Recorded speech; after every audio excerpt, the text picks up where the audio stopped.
Well, first of all, there's nothing natural about this so-called recovery because we haven't really recovered. The economy is actually sicker now than it was before COVID. And what's really been hurting it was not the disease, but the government's cure. See, here's the problem. When governments around the country ordered businesses to close and people not to go to work, everybody stopped producing. So if you were helping to produce goods, you're not producing the goods. If you were performing services, you stop performing those services. Now, if people aren't productive, well, they need to reduce their consumption because you can't consume stuff that's not produced.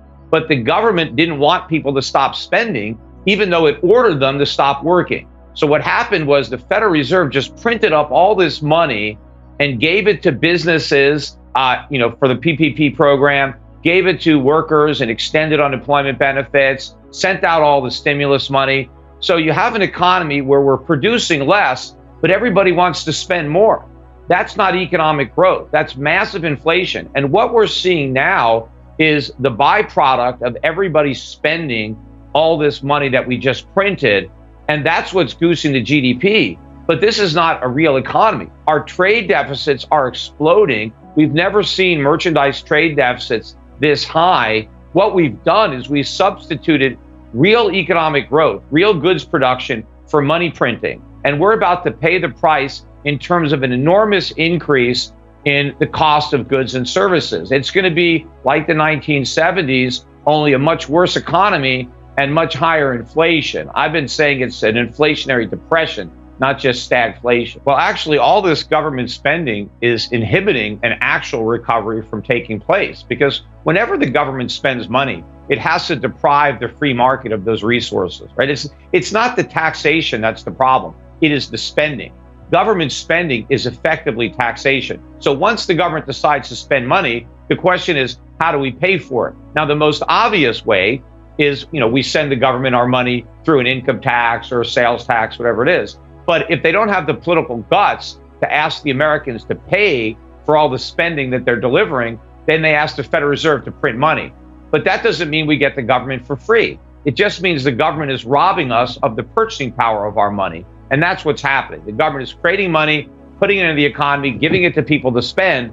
These people are bidding up prices. And that's what's driving the GDP. It's higher prices and more spending as we are producing less, right? That's why you see this enormous trade deficits. There is a widespread shortage of stuff. You have to order things, and it takes months and months to get them. There's a huge backlog, and prices are really going up. Now, the Federal Reserve is asking us to believe that what we're seeing is just transitory, that it's gonna blow over, and it's nothing that should concern us.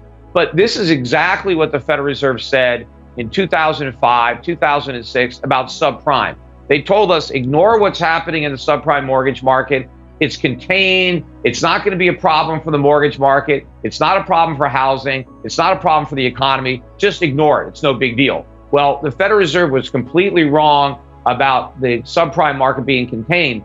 They're now just as wrong, if not more so, about inflation being transitory. We are at the beginning of a huge escalation in the cost of living, and they are throwing gasoline on the fire right now by continuing to spend more money paid for by the printing press. Even though they're talking about raising taxes on the rich, the amount of revenue that those higher taxes are actually going to raise is going to pale in comparison to the money that they want to spend.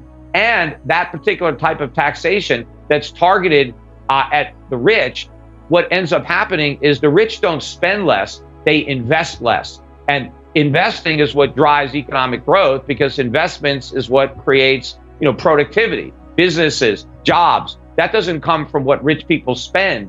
It comes from what rich people don't spend. But if the government takes that money, instead, it depresses the economy. So we're going to depress the economy at the same time we're printing up a bunch of money. And the government has created such a perverse incentive.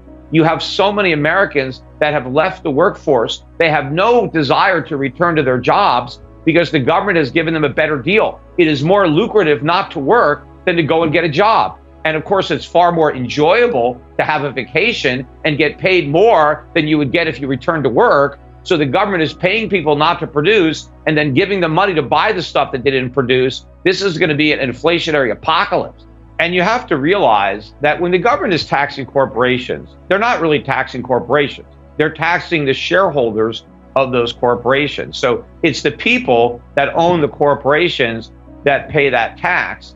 Then they pay a tax again when they collect a dividend or they get a capital gain. So if we are going to raise both the corporate tax and the tax on dividends and capital gains that people receive after they've already paid the corporate tax, the percentage of total income that is being confiscated by the US government will be well in excess of 50%. I mean, you're talking about levels that are confiscatory, and now the government wants to take even more. People are going to spend more time avoiding income than generating income. And it's the activity to generate income that drives the economic train. Because if I want to produce income, I have to provide consumers with goods and services that improve their lives, and I have to employ other people to help me do that. So the minute the government, stamps out the desire to make more money because the government is taking so much of what's being produced, all that economic activity goes away. And even though they keep saying, hey, these tax increases are targeted at the rich, so if you make less than $400,000, you don't have to worry about it. Well, maybe you end up losing your job because the person who is going to employ you no longer has the desire or the capital to provide you with a job.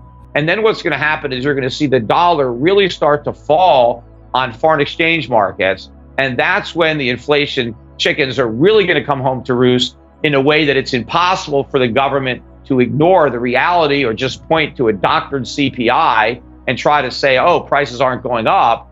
And then this is going to become a real problem, because I think the next real recession is going to be triggered by inflation. As the costs go up so much, businesses start firing people because they need to stay in business. And consumers, even though they're spending a lot of money, they're spending it on food. They're spending it on energy. So they don't have money left over to buy other stuff. And so they have to stop buying other stuff. And now all the people who earn their living selling that other stuff, well, they lose their jobs. And now we're in a recession that is caused by inflation. And now what does the Federal Reserve do? Because their normal prescription for a recession is to create more inflation, print more money. But if you have an inflation problem, how do you pour gasoline on that problem? By creating even more inflation. You can't. So the Fed is in a box that they can't get out of. We got to remember that inflation, by definition, is the expansion of the money supply, right? That is literally what is being inflated, because prices don't expand. Prices go up, prices go down. It's money supply that can expand and contract. At some point, they added to the definition an expansion of the money supply that results in a rise in prices. But the rise in prices was a result of inflation. It wasn't the inflation itself. So we had a lot of inflation. Commodities are just starting a new bull market. The dollar is starting a new bear market. And the size of today's deficits dwarf. I mean, we were running at most $1 trillion deficit at the peak, maybe 1.1, 1.2. When Bush left office and Obama came in. We're now at like 4 trillion.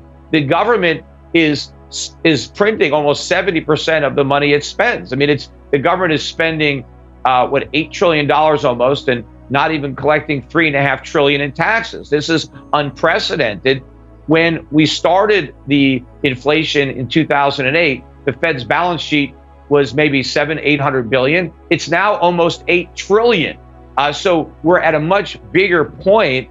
And if you go back to 2008, 2009, we were borrowing a lot of money, but the Chinese were lending us the money. The Japanese were lending us the money. The Saudis, the Russians, the whole world was lending the US government money. They're not doing that anymore. We have to do it all by ourselves. The Fed is not the buyer of last resort. It's the buyer of only resort. So we can't rely on other countries to loan us the money. The Fed has to print the money. Plus, you go back to 2008, Social Security was still a net lender to the US government, because the Social Security system was collecting more in payroll taxes than it was paying out in benefits. That's the opposite today. Today, Social Security is not collecting enough taxes to cover the benefits it's paying. So it is also now selling US Treasuries, whereas in 2008, it was buying US Treasuries. So I think it's night and day where we are right now. And I think the Fed, it's a false sense of complacency to think that, oh, we dodged the bullet last time, so we're going to dodge it again. This isn't a bullet this time. This is a hand grenade, and we're stepping right on it.